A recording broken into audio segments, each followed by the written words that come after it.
So,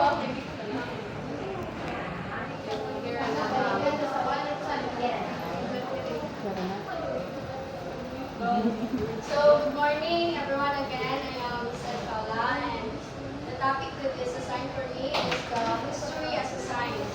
So, yung ginagin mo ni Miss Acohado, you know already what is history, right? So, huwag mo yun makabuksan ng history kasi huwag mo yun natin. So, science. For you, what comes in your mind when you hear the word science? Study of education,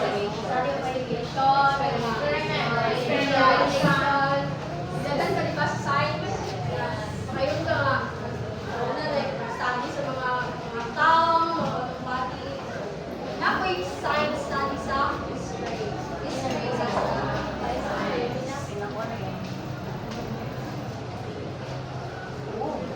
So, do you agree that history is a science? Yes. Why? Why? Now, why do you agree that history is a science? Ayan lang.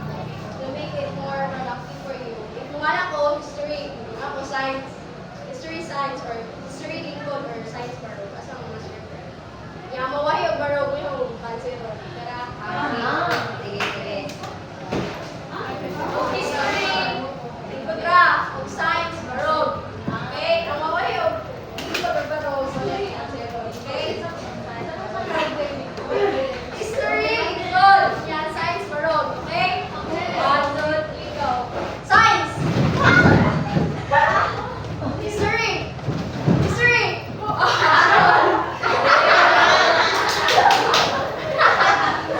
So why do you think that history is a science?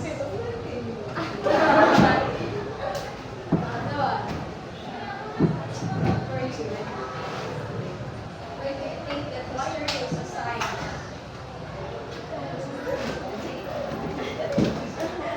Call a friend. Okay, okay. Para na ako, since history science is study of nature or history and study of natural events or So, history as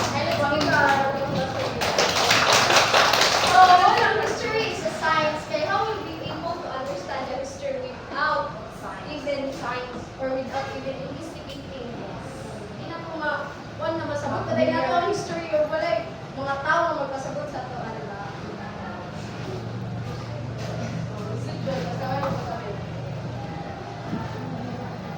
So, the history as a science. History is okay. History! Science! History! History! Science! Science! History!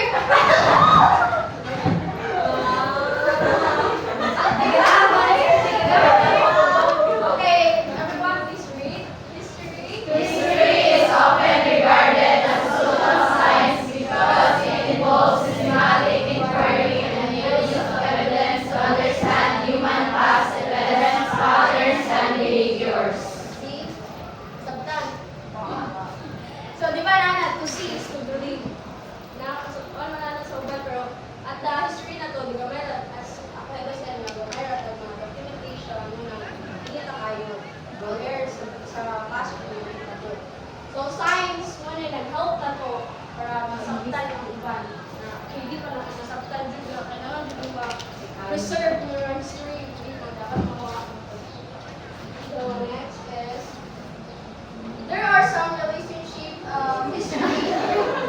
There are some relationship of history with other social sciences. So, kisa na mga social sciences. Ikaw. Do you include yourself as mga social sciences? Yes.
leadership at nga ako. Atong, for example, si Jeremy ba, na leader ko, ano, mga president, mo represent sa mga past events at sa mga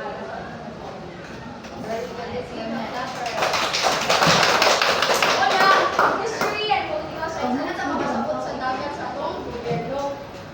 Ikan sa past, pati sa present and the future. Kung si Jeremy ang mayor, ay ma-president sa Pilipinas, diba?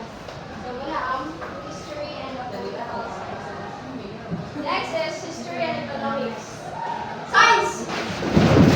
More. Jeremy, can you guys see that again? History and economics. The evolution of economy and cubic use of humankind from hungry and veteran societies goes to the world society that understand by looking at the box. So, history and the economics, the evolution sa atong ekonomiya. Gusto itong ipang, gusto ikuhaan at kukuhaan sa unang ang pag ginabuhit na to, the way na mag-live na sa world. Kaya sa una, mag-hunting na lang mga animals, mga kaon, kaya mo ko, may lahat ng kanin ito, gusto na. Pero karon, we are far different from the past. So, ang history and economics na hatag sa tuwa, ang ganay. Or ano lang preview, ako lang manit, sa una, yung sila magikan, wala kong may So, una, ano na ito, mapaan ito, nagkasakasakan yung ganag from the past. Are you happy for the improvement? Yeah! Magsuot at pagban.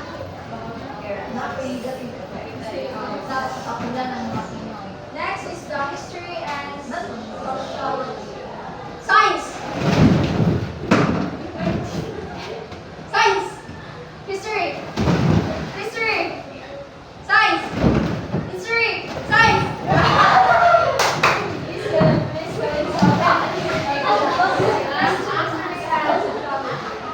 History and sociology, early societies and communities, evolution of culture, social change, and other developments in social behavior are chronologically explained by history. So, sociology. What comes to your mind when you hear the sociology? Sociology. So, sociology looks for people interact within society and how social structure is influenced by behavior. So, sa history and sociology, sa nagbubuto na sa ating community, as a people. So, ano na, nagdevelop ng mga social behavior. Sa una kay, gusto ko yung diba bitaw sila mga nasudot, makaroon yung mga develop.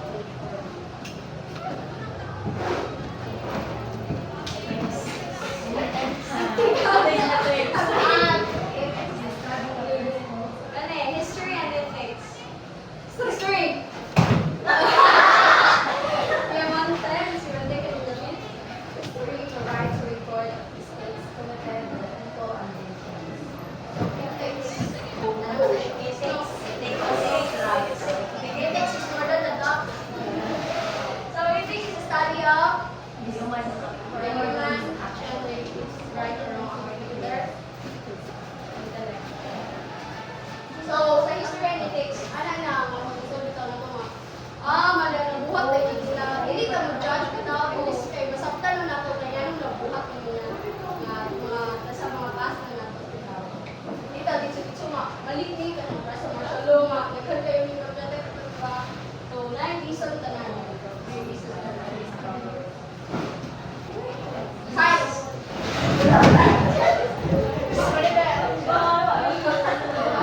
History! Science! History! Science! Science!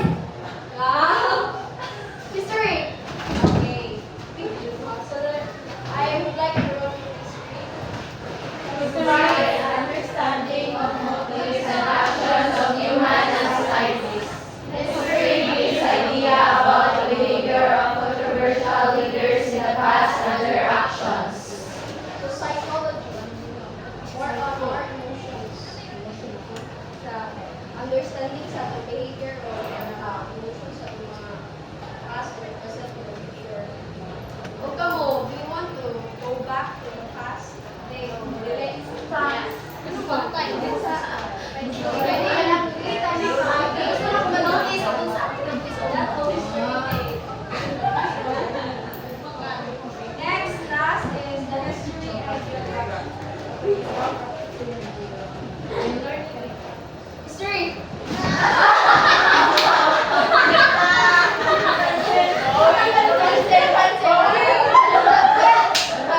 Francine, can you please read and share your share your understanding about history and geography? When learning about historical topics, it can be very helpful to simultaneously study a recent history or yes. So, geography gives us better understanding of why certain events occur and happen. Diba? Hindi lang kayo mo-judge na tama. Geography help us understand war. Hindi kayo sa mental ka. Mental mo? Like, so studying history and geography together can give us a complete picture or dito kayo paano mo capture ang pinagmutanan from the past. So, what is that?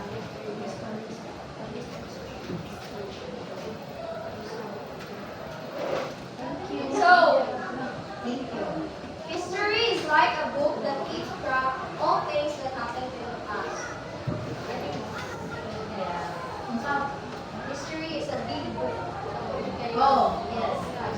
So with the help of the social sciences, one might